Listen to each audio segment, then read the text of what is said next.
Hey guys, it's Julian, and today I'm super excited to be showing you how to make minimal house like James Dexter and Stussy. As usual, you can get the project file and samples and MIDI and presets and all of that from this video in the description. And if you're a patron on my Patreon, check there because it's already been available since last night sometime. And yeah, let's get started. So this is the loop you heard in the intro. We're at 125 BPM. The first sound we have here is the kick, which sounds like this. So for this kick, you can hear it's just like this really hard-hitting, sort of punchy, I guess like housey kick. You can hear it's very much about the thump. Like it's not got a lot of long tail to it. It's just about that like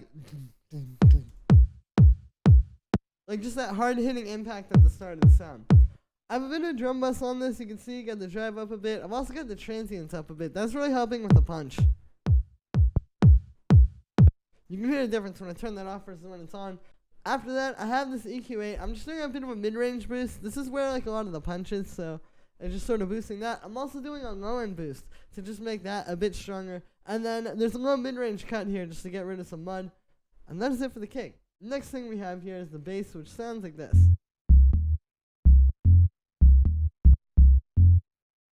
So this is really simple. It's just playing this little pattern in C minor. You can see like we have like a C down there and then C sharp. So that's how you get the C minor. And then we just have this F up here.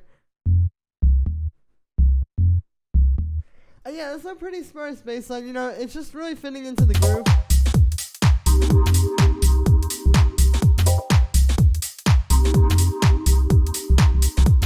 And not trying to take too much space for itself. For the sound on this one, I'm mainly using operator. What we have here is, you can see we've got 3 sine waves, just doing some FM. I've got those at different chorus pitches. And yeah, this is a good way to make these like really deep subby bass lines. Like with this style, a lot of the basses that you hear are made using FM synthesis. And you can hear it's really good because we have like a sound that really is pretty much just a sine wave like this. But you can hear when you add those oscillators on top, it's like it just gives it a little bit more texture and makes it a little bit stronger and a little bit better and not just like a blank sine wave.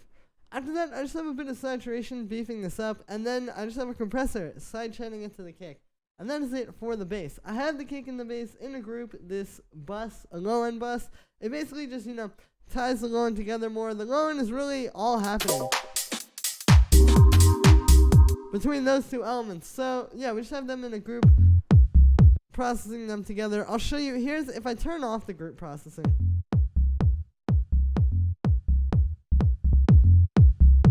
And then turn it on, you can hear there's a big difference there. So the first thing we have is this drum bus. This is just kind of gluing everything together a bit. Any kind of saturation like this that you put on multiple things at once is always going to do this. It just kind of like ties these together a bit more. You know, kind of makes them feel like they fit together as opposed to having them just sound like a kick and a bass playing side by side. After that, I have the EQ8, and with this, we're doing a low end boost, and then I'm also doing a low mid range cut at 250 hertz. Just helps to get rid of mud. This is something I've been talking about a lot in my videos lately, but it's like when you have like the way we do all of this beefing up and making these sounds fatter and making them really just as powerful as we can. Is through using saturation, and whenever you do that, it's always going to add some kind of mud to the sound. Not always, but because it's very situational and it's very based on how like each particular thing sounds going into the saturation. But yeah, it's always going to, like, it does tend to add a little bit of mud and a little bit of like that kind of undesirable run. So it's just kind of like, or low mid-range. But yeah, so it's just kind of like every step of the way cutting that and kind of cleaning it out. And that is it for the low end bus. Next thing that we have here is this little chord, which sounds like this.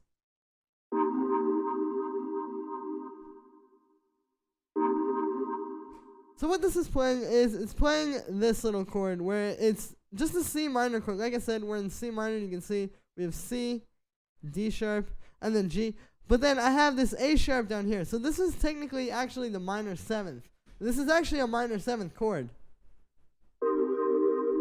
There you go. I'm just taking that minor 7th and then put it down an octave. So just kind of a cool way to play around with it and make it, you know, a little bit more interesting because you get a little bit of a different feel when you have it down there than when you have it up top. For the sound on this one, made it using analog. You can see we just have 2 sine waves here, and I've got one of them an octave or 2 octaves up. That's the way you get this kind of sound, like this really organ style sound. It's all about the way the octaves that you have the oscillators at. So if I turn that second one off and then turn it on, there you go. You can hear the difference there. After that, I've got those going into this low pass filter, and the low pass has a bit of an LFO on it. That's where you get that like won't won't. That kind of thing. Yeah, the LFO is good. It gives it some movement if I turn it off.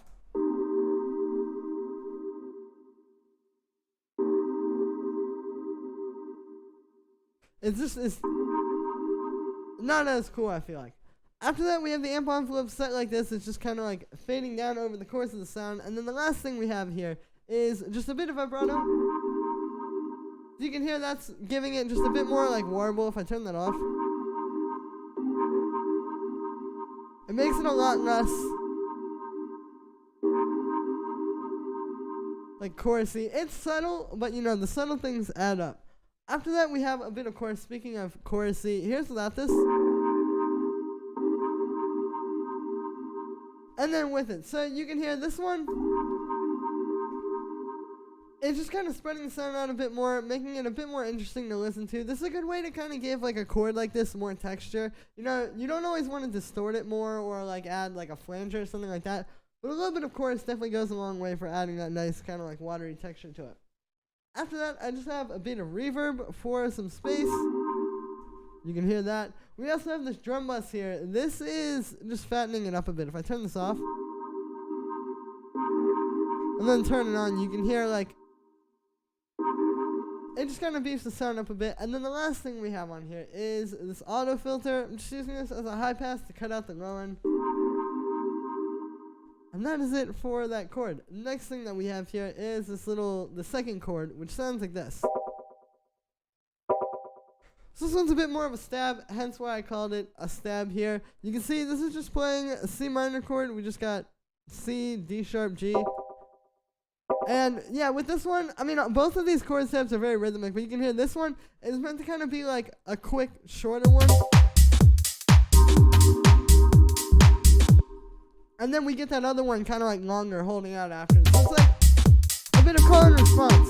It makes it a bit more interesting than like if you just have one, or if you just have them, you know, kind of playing in a disjointed way. This way, you know, it's really all fitting together, and it makes the overall track just sound more cohesive. Now, for the sound on this one, I made it using operator. This one's made using FM. FM synthesis is definitely a really good way to make these kind of cool little chord organ sounds as well. Like, the analog with the multi-octave sine waves is cool, but this also is a really good way to make interesting sounds, because you can hear, like, this is almost just like a sine wave, but if I turn this off, you can hear, like, it's not really. There's something more to it. It's a little bit more plucky. And yeah, this second oscillator just adds a lot of, like, character to the sound. So, you can see I've got these set like this. I've got the second one actually 2 octaves down from the first one. So, with FM, the octaves definitely make a big difference. I've also got that detuned a little, just to make it a bit more, like, chorusy. These are the envelopes as well. You can see they're both pretty similar. And that is it for Inside and Synth. After that, I just have a bit of chorus, just kind of giving it more of that dimension. And then we have this echo. That's what you hear, like, ringing out. If I turn it off, it just plays really quick. But then when we add it,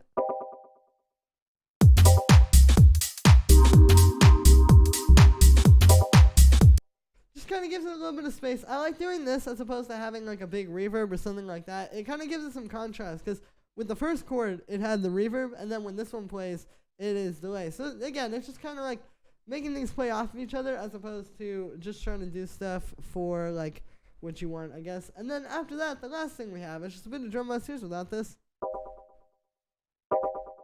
And then with it, you can hear it really helps to fatten up this little chord and just make it sound a lot stronger.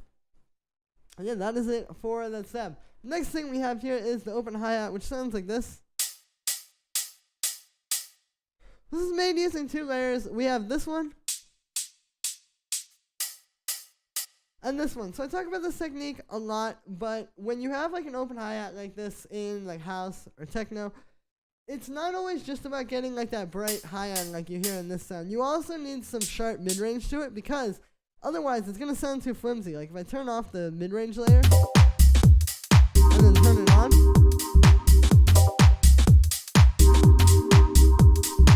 like it's not even so much that you can hear that mid-range hi-hat in there. It's just that you hear all of a sudden the high-end hi-hat is just a lot fatter and more full sounding. So yeah, like I said, it's just simple layering. It's just getting like this sound, which is super mid-rangey, and this one, which has that bright high end to it. You can see I shortened this one a little bit, and then I just have them grouped together. So I have a bit of chorus on there. It just helps to kind of widen it up a bit. You can hear the difference. And then I have the CQ8, and this is just cutting out a bunch of the low end, and it's also doing a little high end boost, just for some sharpness. And that is it for the open hi-hat. The next thing that we have here is this closed hi-hat, which sounds like this. So this one's really simple. It's just a little closed hi-hat sound. With this one, it's just more about the idea behind it. Like, you know, a lot of times you would just have something like this, like kind of constant hi-hats just going on and on and on throughout the track, playing 16th notes like this.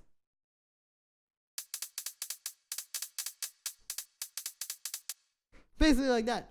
But with this one, it's a little bit more focused. It's only playing a few notes.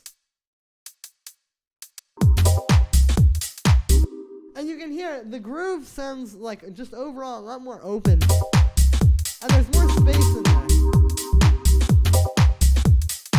Versus if you just had it going like through the whole thing. So definitely something to think about there when you're making your own tracks. Next thing that we have here are these two little percussion sounds, which sound like this.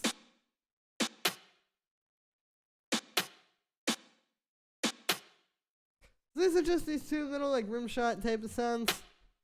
That one. And that one. And yeah, I've just got them in here. Pretty simple stuff. You can see with these, they're all swung. All the 16th notes in this project file are swung. But you can see if I put this on the 16th note grid, I've got these pushed back a little bit. So that's kind of good. I mean, that helps with like the groove. You can hear that's giving it all that swing. Like that. As opposed to. So yeah, it just kind of brings it to life a bit more.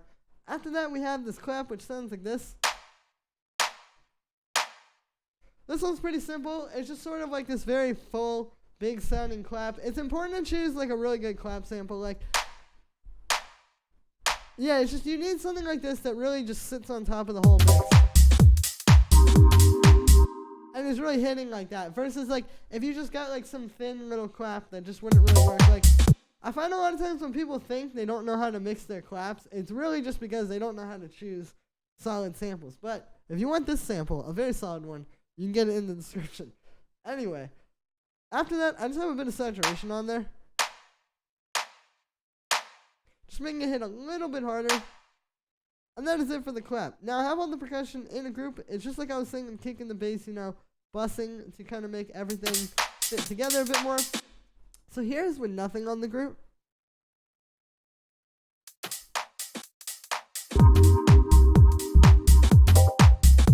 You can hear it doesn't hit nearly as hard, and even when I turn it up,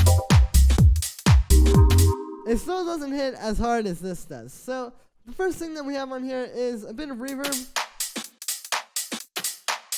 There's without that, and then with it you can hear, this one's pretty subtle. I've got the dry wet down pretty low. It's only at 22%.